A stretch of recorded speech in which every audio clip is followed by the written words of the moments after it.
Good morning. Thank you for having me participate in this panel under the esteemed chairmanship of Dr. Rahul and the moderation by Sri Ashok Sood.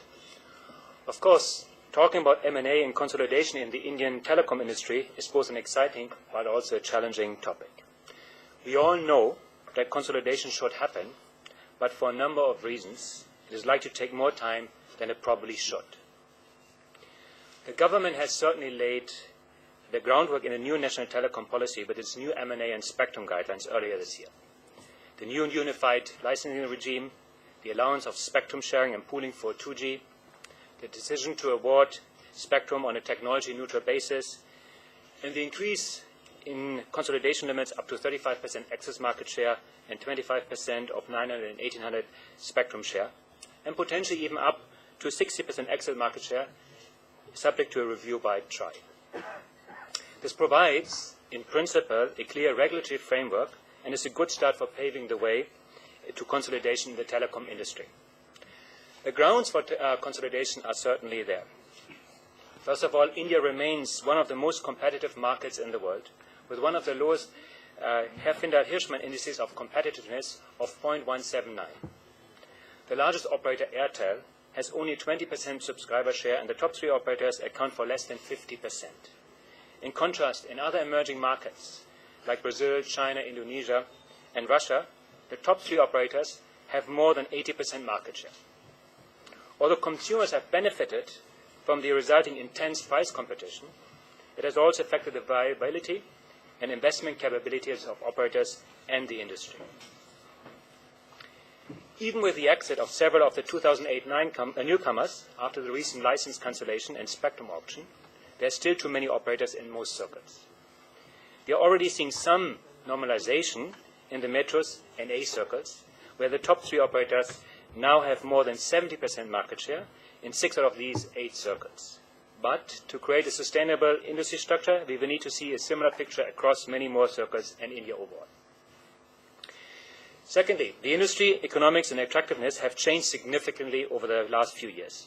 Operating performances have declined, and there's a need for very high future investments in networks, new technologies, and spectrum. As per a COAI study in May this year, 6 out of 11 operators have incurred substantial losses in financial year 2011. And the total debt burden of the industry stands at 186,000 crores. Not all operators are likely to have the appetite to make the required investments. Consolidation, apart from the scale economies it offers, will also provide an opportunity for some operators to exit the business. Third, consumer loyalty is low, in fact, one of the lowest in the world. And in urban areas, operators are constantly reacquiring the same subscribers. Penetration levels have reached 160% in urban India, driven by highly competitive offers and the resulting tendency for consumers to use multiple SIMs. This leads to a costly way to fight for the same subscribers and manage churn. Fourth, spectrum availability is constrained. We all understand the spectrum constraints for 2G, and operators have learned to cope with that. The more severe constraint, though, is for 3G and 4G. 1 or 2 carriers will not be enough to deliver a credible and consumer-oriented broadband experience. India has huge expectations from wireless technologies to deliver the broadband revolution as it did for voice. Achieving 175 million broadband subscribers by 2017 will require minimum 3, but probably 5 to 6 carriers, or 30 megahertz of FDD, or 60 megahertz of TDD data spectrum for each of the leading operators to help propel India into the broadband age. Operators will have to merge or pool their data spectrums to ensure a future for broadband in India.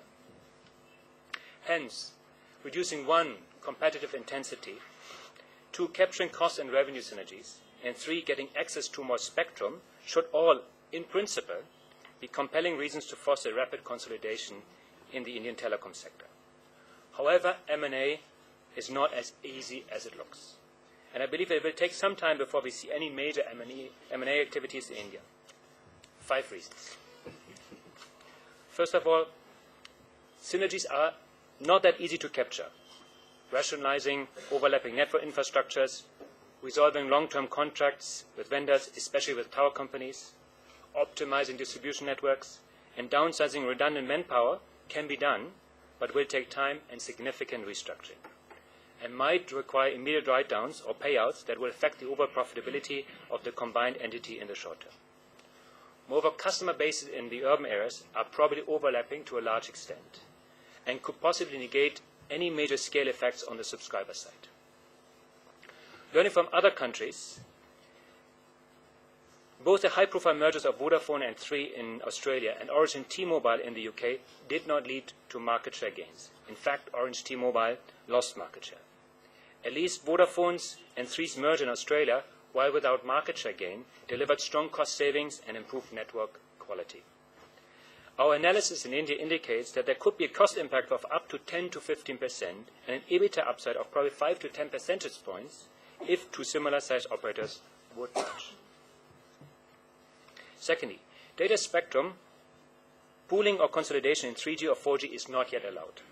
The future benefit of M&A will be here, not anymore in the 2G spectrum. This could be an important next step for the national telecom policy, and the distinction may not be warranted as the spectrum is liberalized. In addition, acquiring operators will have to pay market prices of the spectrum to the government for the remaining tenure. While understandable from the government's perspective, it makes it very unattractive to buy any existing older player. Third, of course, egos might come in the way. Certain promoter groups are not likely to merge with each other or sell to one another. Fourth, the failure rate of mergers is high.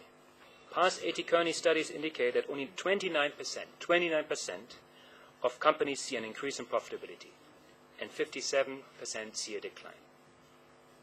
Unless you can expect immediate and major benefits in market dynamics or economic synergies, many companies will question the rationale of acquiring someone else, especially if both operators are still struggling with their own economic viability.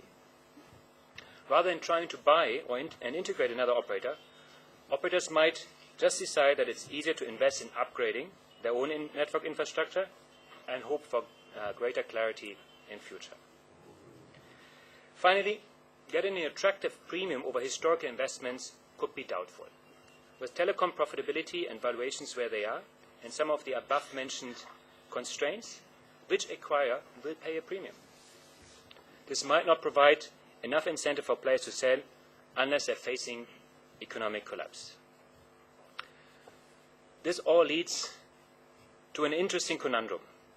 While synergies are likely to exist between similar-sized players, with the possibility of an attractive 5 to 10 percentage point EBITDA upside, the current situation is preventing a merger of similar-sized operators. At the same time, it is in everybody's interest to have a strong set of competitors in the industry who will be able to make the necessary investments for the future and lead us into the broadband age. In short, although the government has put a number of progressive elements in place, some more steps might be required to help create the impetus for an accelerated consolidation. The following steps might be important and could be considered. First of all, make spectrum a rightful reason for M&A. Spectrum is the scarcest resource in India and should drive consolidation, not just for 2G, but any technology.